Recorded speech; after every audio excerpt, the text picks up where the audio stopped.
Mengenai ikan cana, maka nggak terlepas dari yang namanya treatment. Nah, treatment ini banyak macamnya. Mulai dari treatment galon, treatment batik, treatment warna, treatment bunga, bahkan treatment body. Nah, itu adalah treatment menahan size yang dimana cana tuh nggak diperbolehkan untuk besar. Karena itu untuk kebutuhan kontes dan juga pakannya apa, mulai dari peletnya apa, pakan hidupnya apa, hari Senin makan apa, Selasa makan apa, Rabu makan apa, Kamis makan apa, Jumat makan apa. Tapi kali ini berbeda. Kali ini saya membahas dekorasinya. Salah satunya adalah tanaman air. Tanaman air itu banyak sekali ya teman-teman jenisnya yang cocok untuk ikan cana. Dan di sini saya juga membagi pengalaman saya pribadi dan juga sharing ke teman-teman tanaman apa aja yang bisa dipakai. Karena tanaman itu bisa membantu ya, mempercantik akuarium dan juga apa ya, menambah oksigen. Oh my god! Wow! Jadi cana itu bisa nyaman dan membantu progres treatmentnya. Banyak kok teman-teman yang berhasil ya, contohnya adalah Fajar Arif. Nah, Fajar Arif ini salah satu pionir menurut saya di dunia ikan percanaan. Nah, Fajar Arif sendiri ini menggunakan tanaman apung dari setiap tanknya dan hasilnya luar biasa. Menurut saya salah satunya adalah Suropati. Nah, itu batiknya bagus banget itu. Wah, pokoknya ngelihatnya tuh ngiler banget termasuk saya sendiri.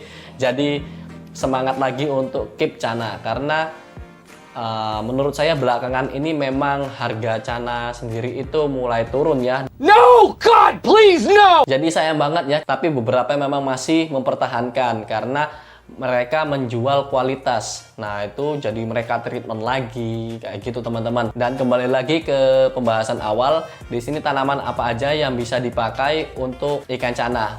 Mulai dari tanaman bagian atas. Nah, bagian atas ini lebih tipikal yang mengapung ya teman-teman. Contohnya seperti mata lele. Nah, mata lele ini ciri-cirinya itu tanamannya kecil ya, nggak nyampe sekuku dan untuk daunnya itu 3 bahkan lebih. Nah, itu bagus banget untuk treatment. Bahkan Fajar Arif pun menggunakannya walaupun dia menggunakan kayak vitamin ataupun yang lainnya. Nah, itu tetap pakai yang namanya tanaman mata lele. Untuk tanaman mata lele sendiri ini harus sering dikontrol ya teman-teman, karena apa? Pertumbuhannya itu sangat cepat sekali, apalagi dengan kondisi lampu yang menyala terus. Nah, itu tanaman mata lele bisa cepat tumbuh, bahkan bisa menutup semua bagian akuarium bagian atasnya ya teman-teman. Jadi sering-sering dikontrol dan apabila sudah terlalu banyak lebih baik kita buang aja atau dikasihkan ke akuarium lain karena memang cepat banget pertumbuhannya. Tapi perlu diperhatikan juga untuk pertumbuhan tanaman mata lele ini harus menggunakan lampu teman-teman. Jadi nggak bisa dimatikan setiap hari karena tanaman mata lele ini butuh banget yang namanya sinar ya. Jadi menurut saya kalau teman-teman ini menggunakan mata lele, usahakan menggunakan lampu. Jadi jangan nggak pakai lampu karena mata lelenya akan mati kayak gitu teman-teman. Yang kedua adalah sirih gading. Nah, kalau sirih gading ini biasanya kan ya tinggal dicantolin aja kayak gitu ya teman-teman. Dicantolin aja nanti dia akan tumbuh sendiri. Sama seperti mata lele. Karena mata lele itu kan butuh sinar lampu lah. Biasanya kan kalau untuk sekarang seperti banyak produk lampu itu ada UVA, UVB-nya.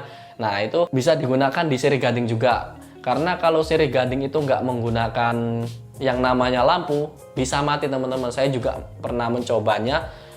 Dan kalau nggak menggunakan lampu, itu sirih gadingnya mati langsung kayak gitu ya. Nggak langsung banget gitu, tapi sirih gading itu nggak akan bisa bertumbuh teman-teman. Jadi bisa dibilang tanaman apung atau tanaman bagian atas itu termasuk tanaman ringkih ya kalau nggak ada lampu teman-teman. Jadi siapkan lampu lah kayak gitu agar tanamannya hidup. Kalau bisa menggunakan lampu yang mengandung UVA, UVB itu lebih baik. Oke, selanjutnya itu di bagian tengah ya teman-teman. Kalau di bagian tengah menurut saya adalah lebih ke tanaman yang diikat ataupun dilem. Bisa menggunakan kadaka ataupun anobias. Nah, kalau untuk kadaka sendiri itu memang harus diikat ya karena nggak bisa langsung ditanam dan tumbuh. Jadi memang dia itu tipikalnya kayak merambat kayak gitu teman-teman di dahan-dahan kayu ataupun di bebatuan dasar dan juga di tebing-tebing biasanya untuk kadaka. Dan untuk anobias juga seperti itu.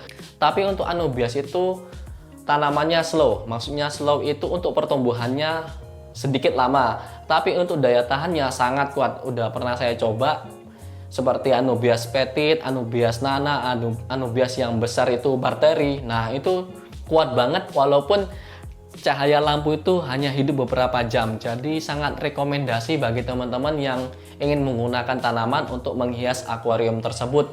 Karena ya nggak perlu ribet juga untuk Anubias perawatannya. Dan untuk tanaman dasar sendiri bisa menggunakan Vallisneria dan Cryptocorin. Untuk ciri-cirinya berbeda ya teman-teman, karena untuk Vallisneria itu tumbuh memanjang kayak gitu, jadi bisa sampai atas permukaan akuarium. Tapi cocok banget apabila dipasang di akuarium cana karena pertumbuhannya cepat dan gampang untuk perawatannya. Dan yang kedua adalah Cryptocorin. Nah, untuk Cryptocorin sendiri ini lebih mudah lagi bahkan, karena apa? Untuk minim cahaya dia bisa tumbuh dan pertumbuhannya juga cepat. Tapi ada minusnya.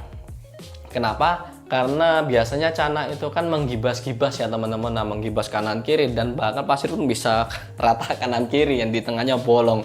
Jadi cara untuk menyiasatinya itu dengan diikatkan dengan batu ataupun pot, karena pada saat membeli itu dikasihkan pot bata. Nah, itu jangan dilepas, jadi teman langsung taruhkan, ditancapkan di tanahnya atau di pasirnya, sudah kayak gitu aja udah cukup kok menurut saya. Tapi lebih baik juga diikat di batu biar lebih kuat lagi kayak gitu teman-teman.